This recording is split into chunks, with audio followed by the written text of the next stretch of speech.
8월 6일 금요일 하나님께서 주시는 말씀은 사사기 2장 1절부터 10절까지입니다.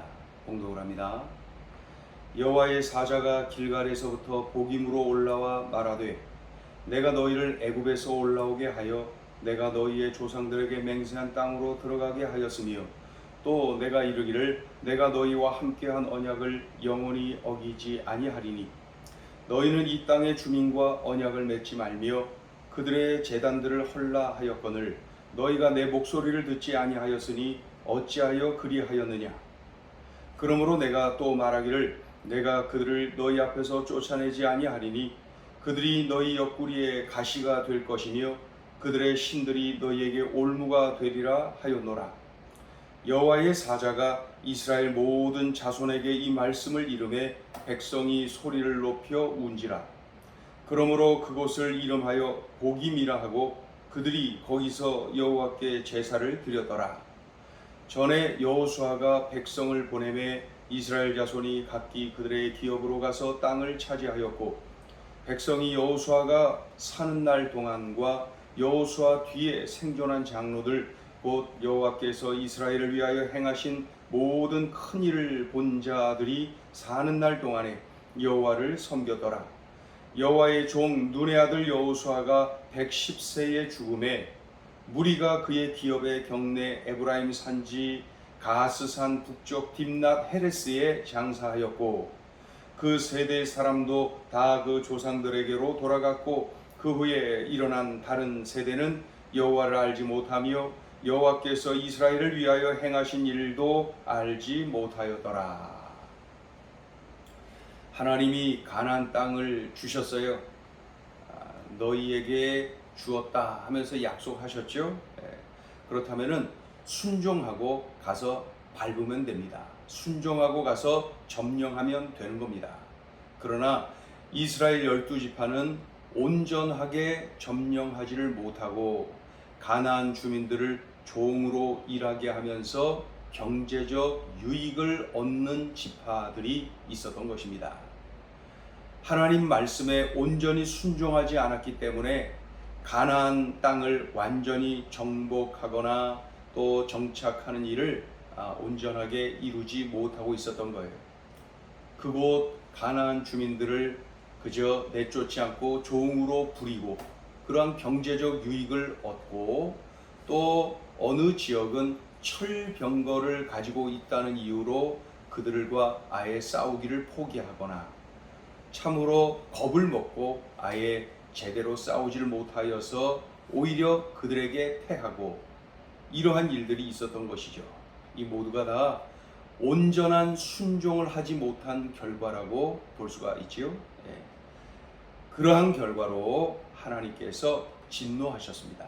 그래서 오늘 본문을 보니까 여호와의 사자를 통하여서 하나님께서 이스라엘 백성들에게 말씀하시는 내용, 책망하시는 내용, 하나님의 진노의 음성이 오늘 본문 1절부터 3절까지 아주 분명하게 기록이 되어 있습니다.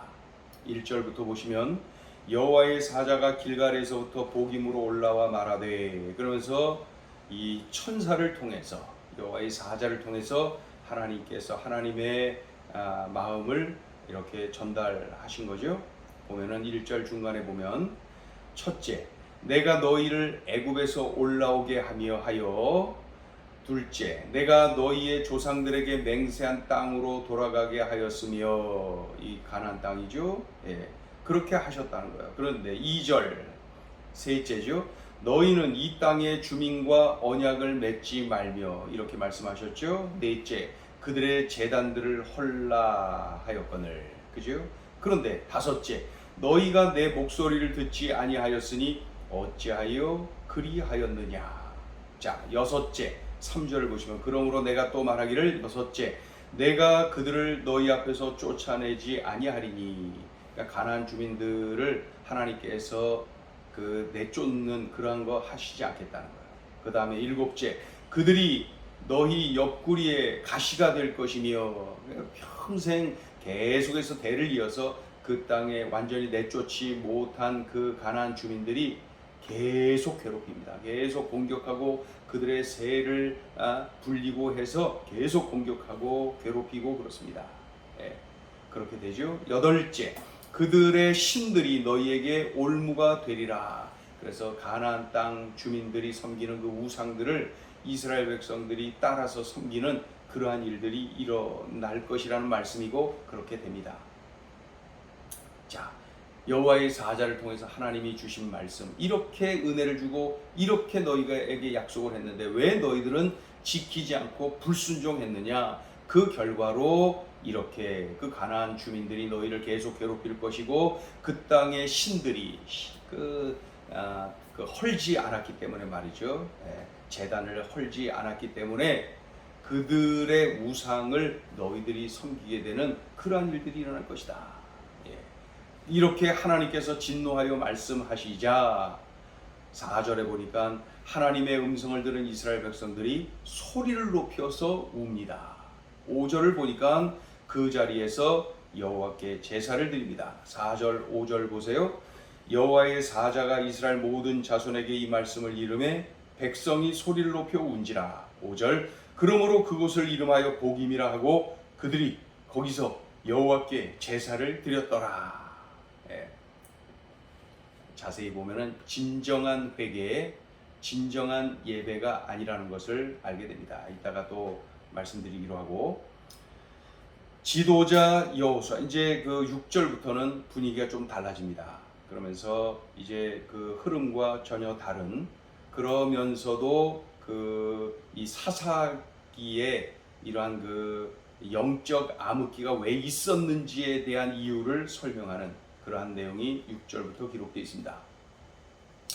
지도자 여호수아가 사는 날 동안에는 이스라엘이 하나님을 잘 섬겼다, 이렇게 말씀하죠. 또 여호수아보다도 나이는 어려도 여호수아의 영향을 받은 이 장로들, 즉 하나님께서 이스라엘을 위하여서 행하신 큰 일들이 있지요.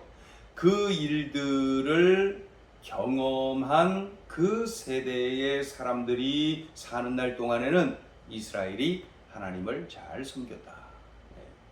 그러나 여호수아가 죽고 또 그 세대의 사람도 다 죽었어요. 그러자 그 후에 일어난 세대는, 그 후 세대가 어떻게 했어요? 여호와를 알지 못해요. 여호와께서 행하신, 이스라엘 위하여 행하신 일을 알지를 못해요. 그래서 그들이 이렇게 하나님을 제대로 섬기지를 못하는 거죠.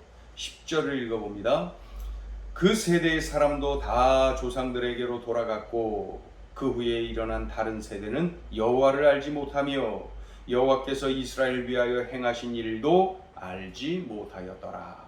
이게 이제 사사 시대가 암흑기가, 영적 암흑기가 된 가장 주요한 이유입니다.